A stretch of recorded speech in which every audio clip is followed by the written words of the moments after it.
amigos da TV Itajubá, estamos iniciando mais uma edição do programa Bastidores. Aqui pela TV Itajubá, a TV que pega no seu celular, sempre trazendo por aqui um convidado especial. Aliás, o Edoni esteve aí apresentando as últimas edições do programa Bastidores e hoje estou recebendo pela primeira vez na TV Itajubá, com prazer, o vereador Marcelo Kraus. Hoje você vai conhecer um pouco do Marcelo Kraus, o trabalho do Marcelo Kraus. Seja bem-vindo à nossa programação, Marcelo, tudo bem? Obrigado, Marco Aurélio, pelo convite. É uma honra estar aqui na TV Itajubá. Ô Marcelo, você é itajubense ou você veio de uma outra cidade? Conta aí pra gente. Eu sou Poços Caldense. Ô rapaz, eu morei lá em 91. Nasci em Poços de Caldas. Na época, meu pai era promotor de justiça em Cabo Verde, que é uma cidade bem próxima de Poços, mas Cabo Verde é uma cidade muito pequenininha, uma cidade que não tem tanta estrutura médica assim. Então, a minha mãe foi dar à luz em Poços de Caldas. Então, eu nasci dia 7 de setembro de 1971. 71, tá aí com 46. Quase 47. Vou fazer 47 anos. Sim. E aí nós ficamos um tempo morando em Cabo Verde, depois meu pai pediu promoção para Monte Santo de Minas e também moramos lá, eu acho que 4, 5 anos, e depois viemos para Itajubá. Ele pediu promoção para Itajubá porque ele é de Pedralva, uma cidade próxima daqui, então ele quis ficar mais próximo da família dele.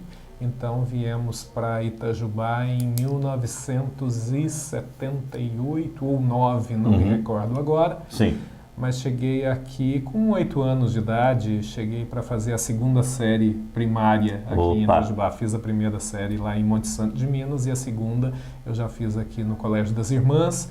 Depois estudei um tempo no Major Pereira, depois fui para o Colégio 19 de Março, fiz Caro Objetivo e aí na época de prestar vestibular eu acabei prestando para Direito, fui aprovado na PUC Campinas e aí fui estudar fora. O seu pai é promotor aposentado, né? O papai é promotor aposentado. O doutor José Renato. Doutor José Renato, muito conhecido na cidade. E ele hoje está aqui em Itajubá mesmo, está em Pedralva? Não. A gente mora aqui em Itajubá, a minha família inteira mora aqui. As minhas irmãs moram fora. Uma mora em Pouso Alegre e a outra mora em Três Rios, no estado do Rio de Janeiro. Mas depois que eu saí e fui estudar fora, eu morei 10 anos em Campinas, depois mais 10 anos em São Paulo, e aí em 2013 eu retornei para Itajubá, porque o papai naquela época estava muito doente. Ele continua um pouco doente, mas agora já está melhor. Graças a Deus. Manda o nosso abraço para ele. Pode deixar, será dado. Mas na época ele estava bem doentinho e aí eu fiz essa opção de voltar para Itajubá para ficar mais próximo da minha mãe, do meu pai. E... Às vezes a família tem que estar sempre à frente de tudo, né, verdade, Marcelo? Tem que estar à frente, né? Às vezes os pais precisam da gente e às vezes você está seguindo um outro rumo, uma outra carreira, mas a questão família realmente muitas vezes fala mais alto e você abandona tudo para cuidar da família, para estar pertinho, né? É verdade. Eu fiz Direito na PUC Campinas, advoguei durante acho que uns 2, 3 anos, mas eu particularmente não gostei muito da atuação. O Direito me ajuda muito, principalmente hoje que eu estou vereador, o Direito me ajuda muito.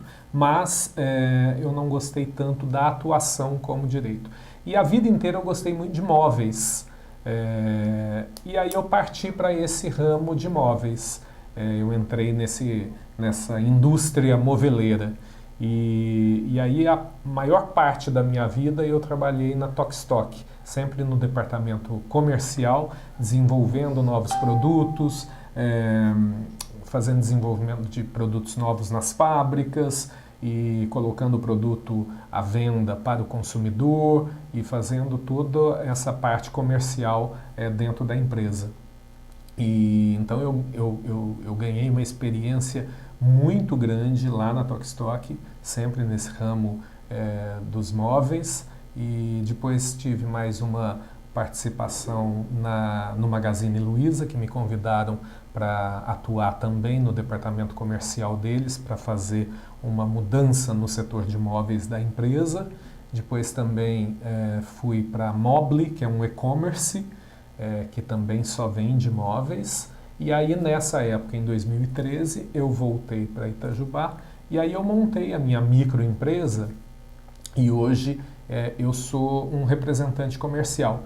Eu represento várias fábricas de móveis nesses grandes lojistas. Então a gente vende os produtos, eu vendo os produtos dessas fábricas que eu desenvolvo nessas fábricas para Tokstok, esse Ponto Frio, Magazine Luiza, para esses grandes lojistas. Então, além de vereador, você tem esse trabalho todo aí que você faz junto ao ramo de móveis. Tenho. Eu não quero largar a minha profissão, né? Mesmo porque a gente não sabe o que vai ser da política, né?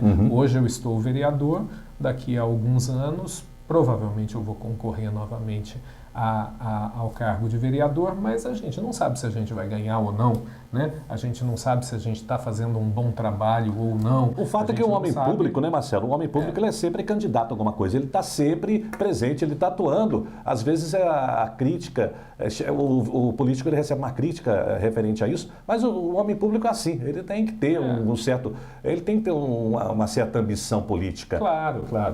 Eu gosto muito de política, sempre gostei muito de política. O meu avô, pai do meu pai, foi político lá em Pedralva. Ele foi vereador por muitos anos, foi prefeito e foi deputado estadual. Então, a gente tem um pouquinho disso na família. Né? Papai não quis mexer com política, ele já resolveu prestar um concurso. O meu tio, o irmão dele, também prestou concurso, era advogado da Assembleia Legislativa, chegou a ser diretor-geral da Assembleia Legislativa. As minhas duas tias, professoras, concursadas também do Estado. E então, nenhum deles resolveu seguir nenhum cargo público. E como Mas depois eu acabei entrando assim nesse meio e foi uma coisa meio que isso, como é que agora vamos lá, essa é a pergunta essencial que eu faço aqui no programa Bastidores. O convite para a política, o padrinho político, como é que surgiu isso aí?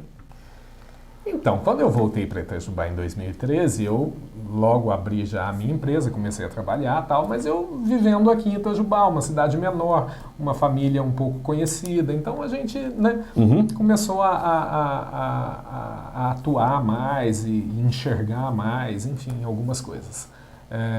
Isso foi no início do primeiro mandato do Rodrigo, né, do prefeito Rodrigo. Sim. E tinham algumas coisas no governo Rodrigo Rieira que eu não concordava. E a primeira coisa que eu não concordei foi a questão da reforma da praça e do calçadão.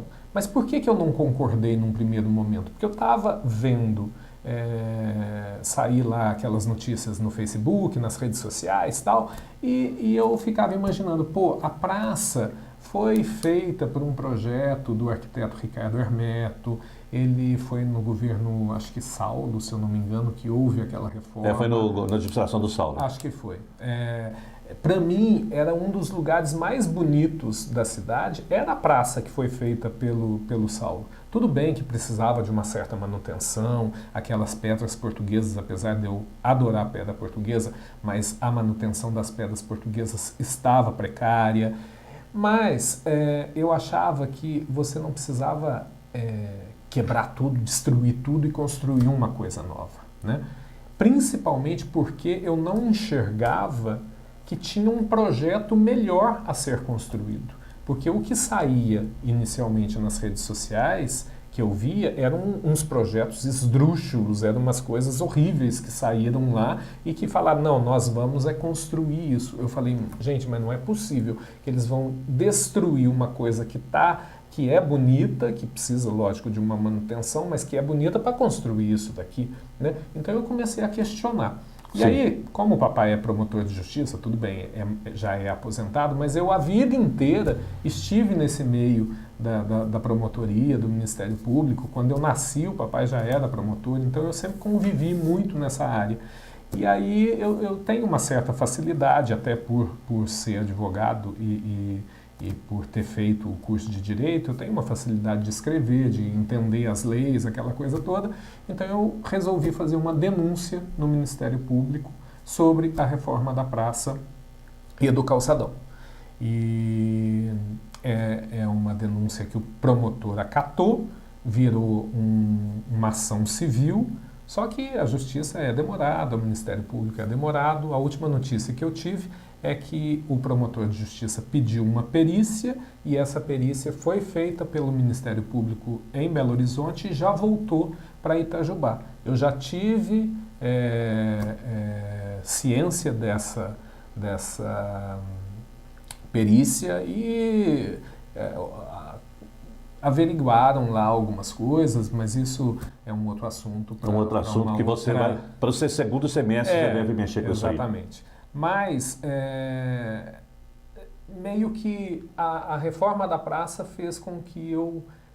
se interessasse em entrar na vida pública de uma maneira direta. Exatamente, porque aí o que aconteceu?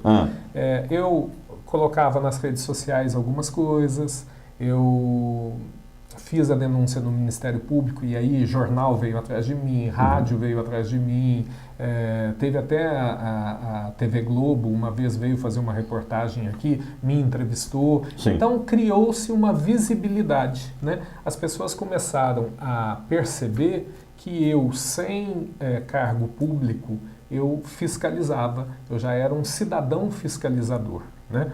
Então eu acho que foi isso que me fez entrar na política e foi isso que fez também com que outras pessoas me procurassem para me convidar a entrar num partido político, a me candidatar, e aí foi um caminho meio que natural. Agora, nós vamos no intervalo comercial, programa Bastidores aqui pela TV Itajubá. Na sequência, o Marcelo Krause já conta pra gente quem foi o padrinho político, né? O padrinho político, quem deu aquele empurrão para que ele começasse na política. TV Itajubá, a TV que pega no seu celular.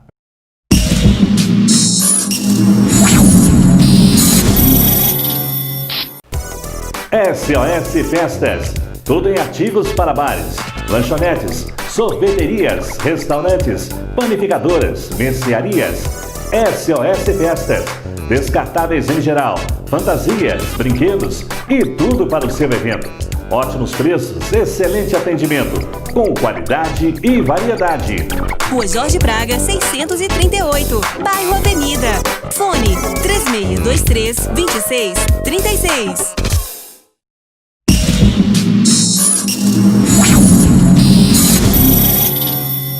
Programa Bastidores aqui pela TV Itajubá, a TV que pega no seu celular. O convidado dessa edição, o vereador Marcelo Krause, falando tudo sobre a política, tudo sobre o seu trabalho junto à Câmara Municipal, enfim, também sempre contando pra gente, sempre batendo aquele papo especial. Marcelo, mas e o seu padrinho na política? Quem que foi aquela pessoa que te convidou, te fez aquele convite oficial para que você decidisse se filiar ao partido e tentar uma vaga?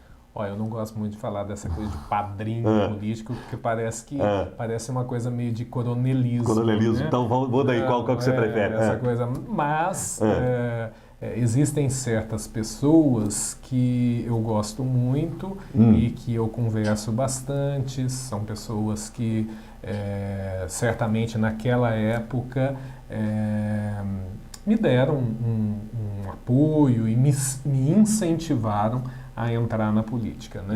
Então, eu sempre falo que são duas pessoas que me deram um incentivo. Uma delas é a Leandra Machado. A Leandra, depois que eu voltei para Itajubá, a gente sempre conversava, né? E eu acho que a Leandra percebia já em mim também esse cidadão fiscalizador. Então ela sempre incentiva, não, Marcelo, isso mesmo. E então a Leandra sempre foi uma incentivadora. Ela sempre falava, você precisa ser vereador, você vai ser um bom vereador. É isso que a Câmara precisa, de pessoas fiscalizadoras. O Poder Executivo precisa ser fiscalizado, enfim. Então a Leandra sempre foi uma incentivadora. Positivo. E um outro incentivador também foi sempre o Dr. Ricardo Mello. Dr. Ricardo sempre me ajudou nessas questões políticas, a eu ter uma visão, porque assim, a gente é bom trocar porque a gente vai amadurecendo, a gente vai crescendo, a gente vai enxergando muitas questões dentro da política. Agora, vou até fazer um comentário, quer dizer, você começando na política com o apoio dessas duas pessoas, da Leandra, que foi vereadora, uma pessoa que tem as suas ideias polêmicas, mas ela sabe defender os seus projetos. Sim. E o doutor Ricardo simplesmente recordista de votos em Itajubá, inclusive muito bem votado para prefeito. Quer dizer, então você tem duas pessoas realmente que você acertou em cheio, pelo menos, né? É verdade, é verdade. E outra, o doutor Ricardo, depois que a gente meio que decidiu, não, vamos sim sair, né, eu vou concorrer sim a uma vaga, tinha aquela questão de partido político, né, você precisa concorrer. Eu até não gosto tanto assim de partidos políticos, eu acho que a gente poderia até sair candidato sem partido político, porque hoje em dia os partidos políticos eles estão na lama, né, a maioria deles, não todos, né, mas a maioria deles está muito desprestigiado. Você foi, qual partido seu candidato? E aí nós acabamos, não só eu como o doutor Ricardo, nós acabamos decidindo por entrar no Rede Sustentabilidade. No Rede Sustentabilidade. E por que o Rede? Primeiro que a gente gosta também do partido, do que o partido pensa, mas também porque o Rede não estava aqui em Itajubá e era um partido que a gente foi a Belo Horizonte, conversamos com um deputado na época que era do Rede, que é o deputado Paulo Lamac, que hoje não é mais deputado, hoje ele é o vice-prefeito da cidade de Belo Horizonte. Mas na época ele era o deputado do Partido Rede, em Minas, e aí fomos lá, conversamos com o Paulo Lamac, dizemos a ele qual era o nosso propósito, e ele falou, não, eu apoio vocês a criarem o Partido Rede Sustentabilidade. E você continua na Rede? Eu continuo na Rede. Às vezes abre-se aquela janela partidária, então você optou por continuar na Rede. Sim. E você foi o único, que... Eu nem tive janela partidária, né? Mas eu pretendo continuar na Rede. Pretende continuar, você está satisfeito com o partido? Estou, é um partido muito bom. E você foi o único do partido? Foi o único que foi eleito? A nossa coligação foi Rede com PTB. PTB. Isso. E a nossa coligação, eu fui eleito pela Rede e o Zé Maria Bão foi eleito pelo PTB. PTB, mas assim, pelo coeficiente eleitoral. Você teve quantos votos, você lembra? 677. O que você acha dessa votação? Foi boa? Foi, ó. Em vista de 17 vagas? Olha, são 17 vagas. Eu nunca tinha me candidatado ao cargo de vereador. Cheguei em Itajubá em 2013, né, recente. E ser eleito, eu fui o 8º mais votado. Né? Eu reputo assim, 2 motivos fizeram com que eu fosse eleito. Acho eu, né? Porque a gente nunca sabe, mas eu faço uma análise e acredito que por 2 motivos eu fui eleito. Primeiro, porque eu sou filho de quem eu sou. Sim. Né? Meu pai e minha mãe são pessoas muito respeitadas aqui na cidade, são pessoas extremamente honestas, são pessoas religiosas, são pessoas de um trato muito tranquilo. Então eu acho que os meus pais são pessoas que de uma certa forma são admiradas aqui na cidade de Itajubá por tudo isso, né? E aí eu sou filho deles e muita gente eu acho que votou em mim por conta do meu pai e da minha mãe. Né? Sim. E segundo, porque eu também já mostrava para uma parcela da cidade que eu era aquele cidadão fiscalizador. Eu questionava as coisas, eu não engulo as coisas, eu questiono. Né? Então, eu acho que por esses 2 motivos, as pessoas acreditaram em mim e me elegeram. Até porque em campanha, a gente que está sempre rodando pela cidade, a gente ouve nomes. E o seu nome sempre foi citado, as pessoas comentavam comigo. Ô Marco Aurélio, nesse bloco, porque você saiu num bloco de oposição, né, no caso. Então, no bloco de oposição tem nomes ali e tal, e o seu nome sempre foi citado. Então, eu, particularmente, mesmo você chegou em Itajubá em 2013, retornou em Itajubá em 2013, mas essa votação não me surpreende, não. Eu acho que pelo valor, pela maneira que você foi citado em várias rodas, assim, pessoas que comentavam nomes, nome X, nome Y. E agora, quer dizer, de lá para cá, foi iniciar o trabalho, né? Você chegou na Câmara, 17 vagas, e você é a favor, contra, dizer, como é que tá essa brigaiada toda, 17, outro fala em 10, agora falaram em 9, aí o pessoal já questionando que 9 foi para rachar, foi para enrolar. Explica pra gente, qual que é a sua posição referente a isso, Marcelo? Eu sou da seguinte posição, redução do número de vereadores. Eu acho que 17 vereadores é demais para a cidade de Itajubá. Eu acho que 17 pessoas lá sobrecarrega o trabalho da Câmara Municipal. Eu acho que o número de funcionários da Câmara, eles trabalham muito bem, mas é difícil ter 17 vereadores lá demandando para as diretorias que existem lá. Complicou um pouco, porque aumentou muito a demanda de trabalho de todos eles, né? Então, torna-se um pouco difícil o mecanismo de funcionamento da Câmara Municipal. Então, eu acho que 17 é demais. Eu acho que precisa, sim, reduzir. Precisa, sim, de qualidade ao invés de quantidade. Mais ou menos por aí? Eu acho que, lógico, a gente sempre luta muito mais por qualidade do que quantidade. Mas essa qualidade não sou eu que vou impor, né? Sim. É a população que precisa, na hora do voto, perceber em quem ela está votando. Precisa votar de forma mais coerente, precisa conhecer um pouco mais a pessoa, porque principalmente precisa conhecer a função efetiva de um vereador. Né? Porque o vereador não é poder executivo. Muita gente vota em vereador porque o vereador, ela tem aquela visão de que o vereador vai ajudar ele a resolver o problema da rua dele, triste, vai resolver o problema do vazamento do esgoto. Não é função do vereador. É claro que a gente auxilia, a gente recebe as demandas da população e a gente passa essas demandas para o poder executivo. Mas o poder executivo é que tem orçamento, o poder executivo é que é responsável por estar fazendo todas essas obras, todas essas melhorias, mas por quê? Porque ele tem orçamento, ele tem dinheiro. O Poder Legislativo não tem dinheiro. O Poder Legislativo não é executor. Então, a função do Poder Legislativo é fiscalizar o Poder Executivo e é legislar para coisas boas para a cidade de Itajubá. Mas são essas duas funções. E aí, quando você for votar para um vereador, você precisa identificar pessoas que realmente queiram exercer de fato a função do Poder Legislativo, que é fiscalizar e legislar. Qual seria o número exato de vereadores para você hoje? Já que você tem aí um bom tempo lá na Câmara, eu acho que você já deve ter uma ideia. 11, 10, 12, 9, o que seria? 10, um número exato para você? Olha, não existe assim número exato. Né? Você é a favor da redução? Eu sou a favor da redução.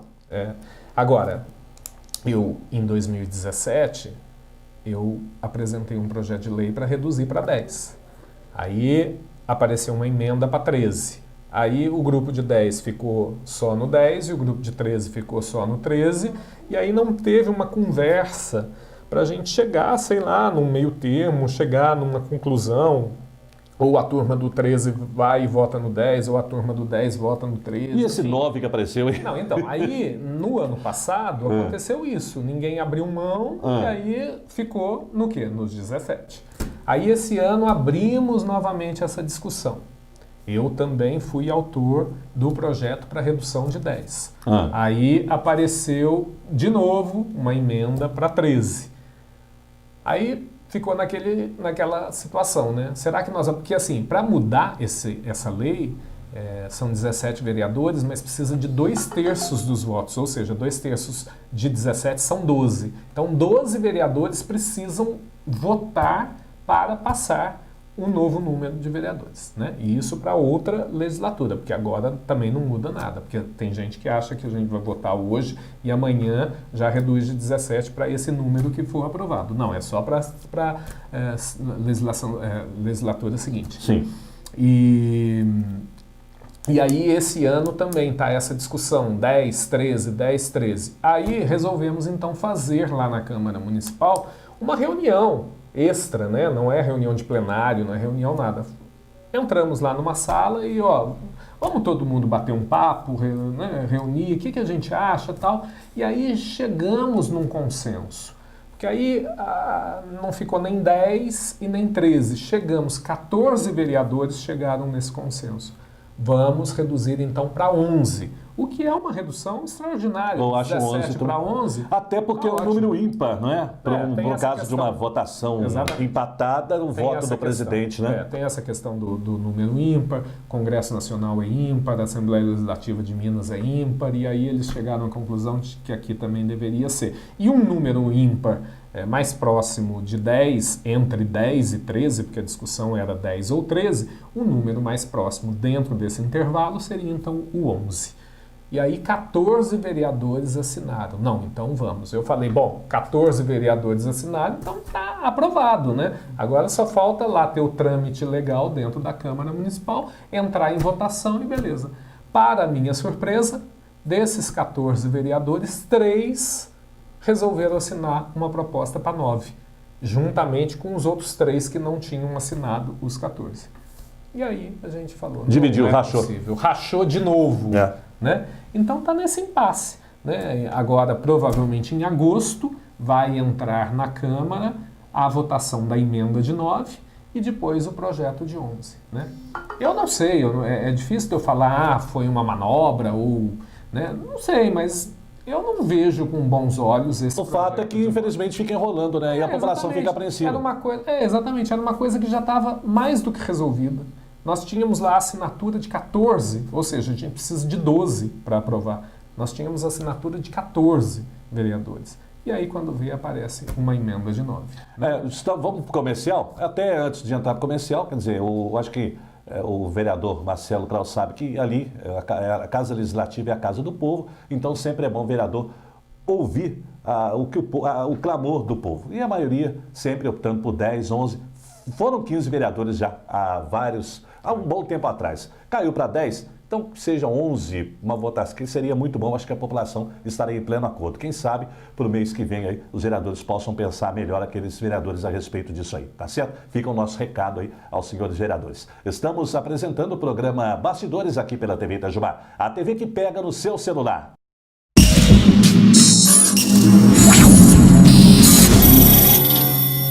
A Pizzaria do Gordo mudou totalmente. Agora é Petiscaria e Pizzaria do Gordo. A Rua Coronel Joaquim Francisco, em frente à Autoescola Minas Gerais. Tudo para o seu melhor happy hour. Cerveja litrão sempre na promoção. Drinks, torres de chopp, pratos à la carte, porções e mais. Lanches, panquecas, esfirras abertas e aquela pizza com o sabor das melhores de São Paulo. Ambiente aconchegante. Venha você também passar horas agradáveis com a família e amigos na Petiscaria e Pizzaria do Gordo. E atenção, entrega para qualquer ponto da cidade com valores reduzidos. Ligue e peça também pelo telefone 3622-8657. Pizzaria e Petiscaria do Gordo, sempre o melhor para você e sua família.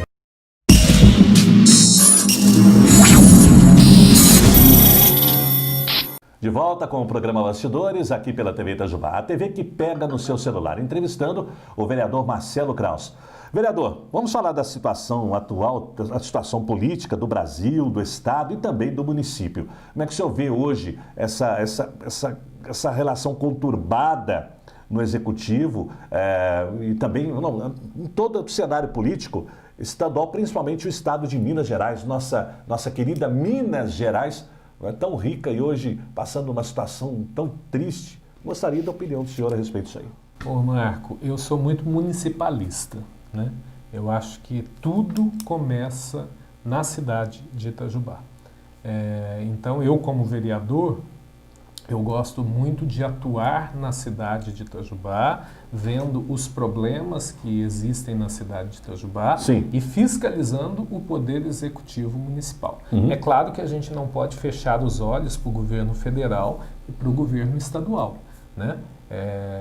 Hoje eu enxergo, não é o momento atual do governo federal ou do governo estadual. Eu enxergo como uma política mal feita nas duas esferas, no federal e no estadual, que não vem de hoje, né?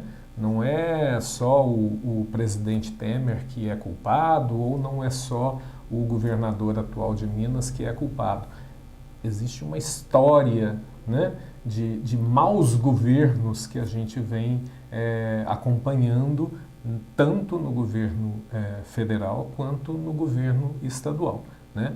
Ambos, tanto agora no governo Temer quanto agora no governo Pimentel de Minas, eu acho que eles estão deixando muito a desejar, né? Fazem coisas boas, claro, como vários governos fazem, mas também estão deixando o país e o Estado numa situação financeira muito crítica, né? A gente percebe agora, recentemente, que os professores de Minas ficaram sem pagamento, que estão parcelando. A minha mãe é professora estadual, ela recebe parcelado, né?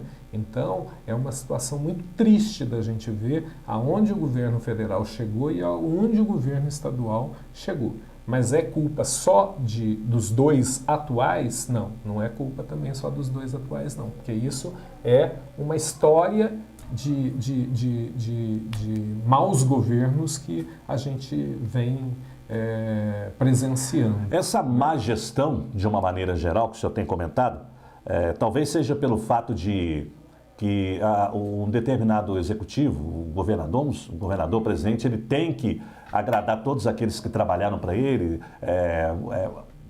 nomeando-os para determinados cargos públicos, aí de repente entre a receita, a despesa começa a ficar maior que a receita, e isso começa a gerar esse problema todo. Talvez seja isso? Eu acho e sou muito contundente quando eu falo que a gente precisa de choque de gestão.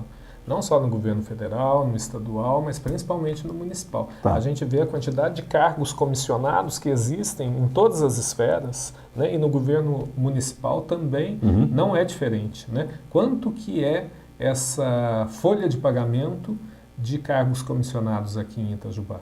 Né? O prefeito municipal fez uma reunião segunda-feira, com a maioria dos servidores públicos, né, servidores públicos, para falar de atrasos de pagamento. Né? Agora, quanta coisa é feita e muitas vezes não pensada. Né? Será que nós tínhamos a necessidade de fazer um banheiro público lá no Parque Municipal que custou mais de R$400 mil?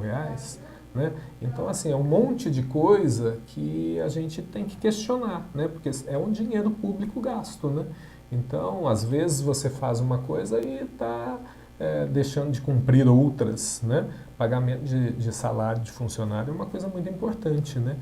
São várias famílias e várias pessoas que muitas vezes dependem daquele salário daquele servidor, né? Do pai da família que está ali contribuindo com a esposa, com os filhos. Então, é uma situação muito grave.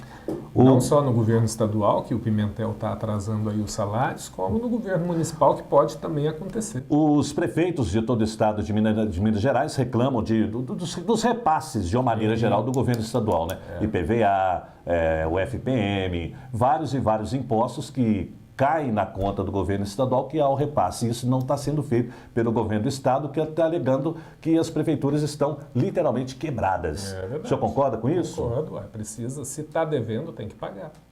Agora, tem que também enxergar se o governo federal também não está deixando de pagar o governo estadual. Porque existem os recursos do município também. Tem que saber administrar esses recursos municipais para que, pelo menos, prioridade seja o pagamento dos funcionários. É bem por aí? O senhor pensa assim? Não, eu acho que todos os recursos precisam ser pagos, né?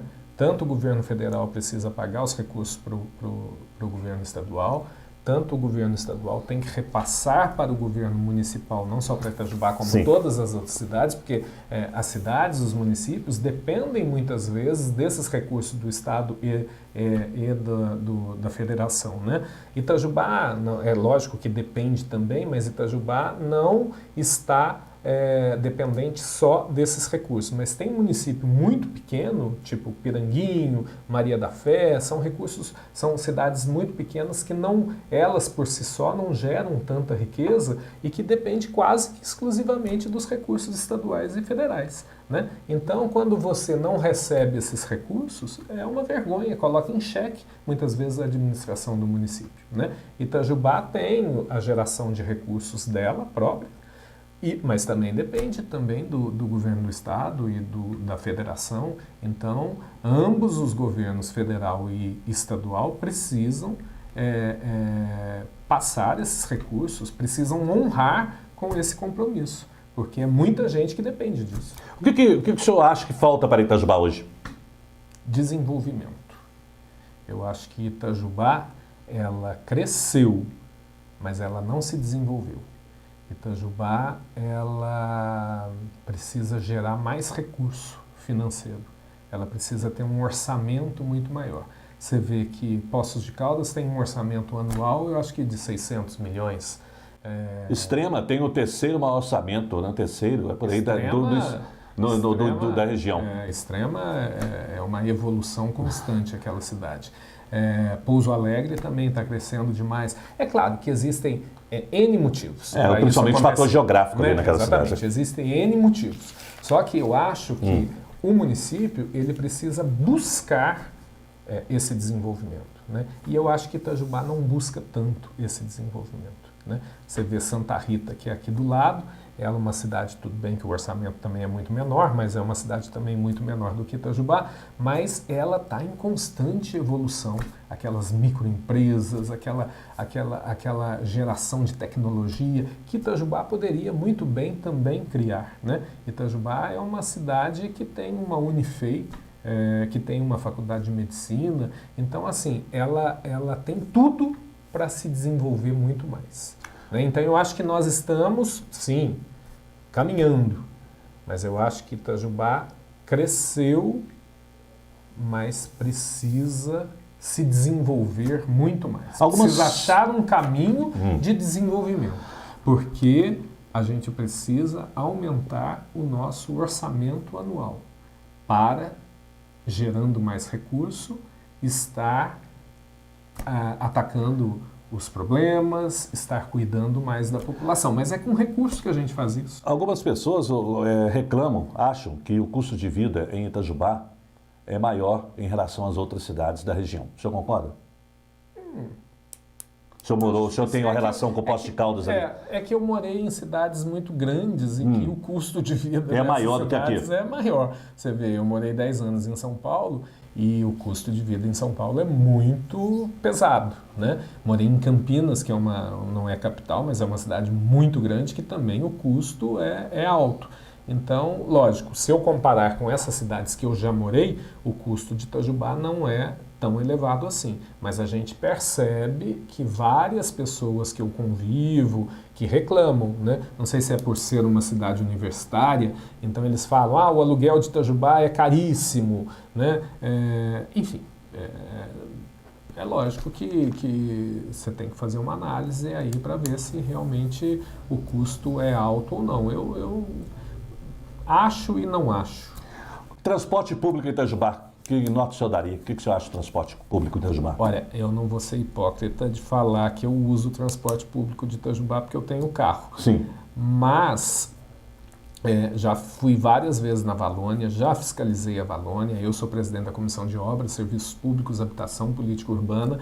Várias vezes eu já convidei o gerente Gilberto a ir nas reuniões. Já fui fiscalizar, uma vez a população estava reclamando do elevador que não funciona para os deficientes, né? Os portadores de deficiência. E aí eu liguei para o Gilberto e falei, Gilberto, eu preciso fiscalizar todos os ônibus, que horas que os ônibus estarão aí? Aí ele falou, Marcelo, você tem que vir então aqui meia-noite. Meia-noite eu fui lá. Por quê? Porque todos os ônibus estavam lá. Aí eu fiz uma listinha de todos os números dos ônibus e fui anotando. Elevador funciona, elevador não funciona. E ali teve um funcionário que te deu essa atenção? Sim, o Gilberto estava lá. Lá. Não só o Gilberto, que é o gerente da Valônia, como um outro funcionário. Porque tem muita gente que não sabe. O vereador, depois da meia-noite, vai fazer um trabalho desse, ninguém sabe. É importante você mostrar isso aí. Pois é, mas fui lá, fui fiscalizar. Agora, eu acho o seguinte. O contrato da Valônia, ele vence agora em 2019, mas ele pode ser prorrogado. Se eu fosse o prefeito municipal da cidade, eu não prorrogaria automaticamente o contrato da Valônia.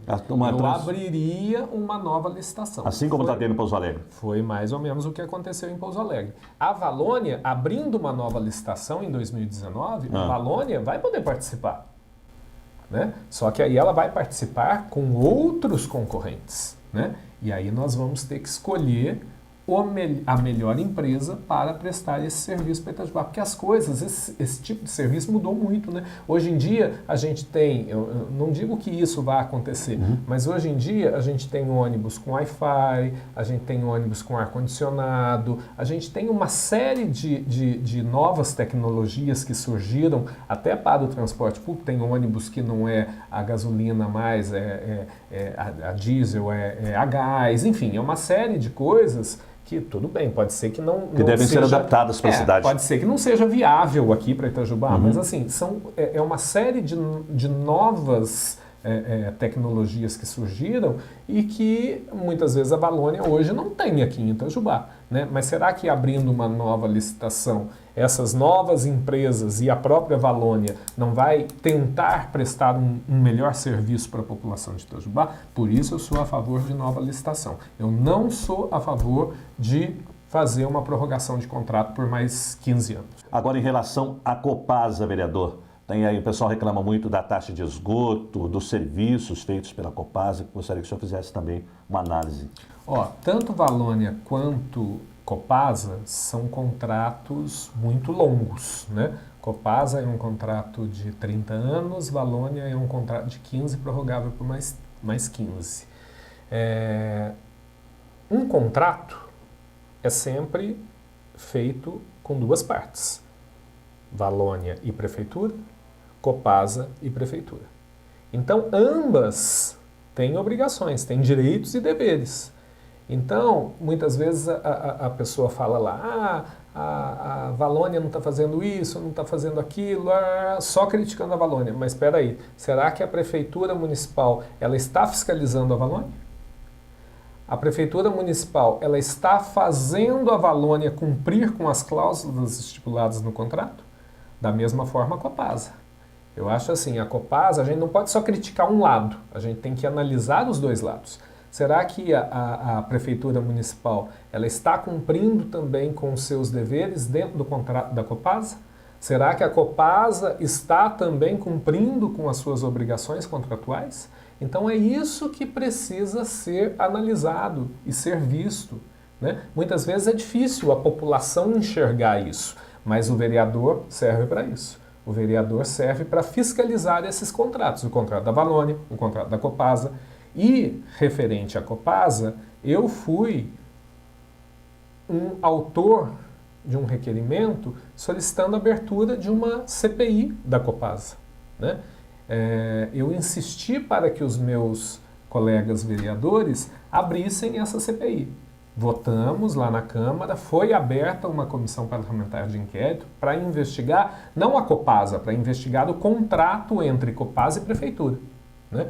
Então, a comissão foi formada, são 5 vereadores, e infelizmente eles não me escolheram para fazer parte da composição dessa comissão parlamentar de inquérito. Mas eles estão se reunindo toda semana para investigar e analisar e apurar o que está acontecendo aqui em Itajubá referente a esse contrato Prefeitura-Copasa. Então, na opinião do senhor, falta fiscalização por parte do Executivo? Eu acho. Então, precisam ter fiscais na rua? Eu não digo que é só isso. Eu não digo que é só isso. Eu acho que ambos que têm deveres e obrigações e direitos também, mas ambos não exercem muito bem o seu papel dentro do contrato. Eu acho que tanto Prefeitura quanto Valônia e tanto Prefeitura quanto Copasa deixam a desejar.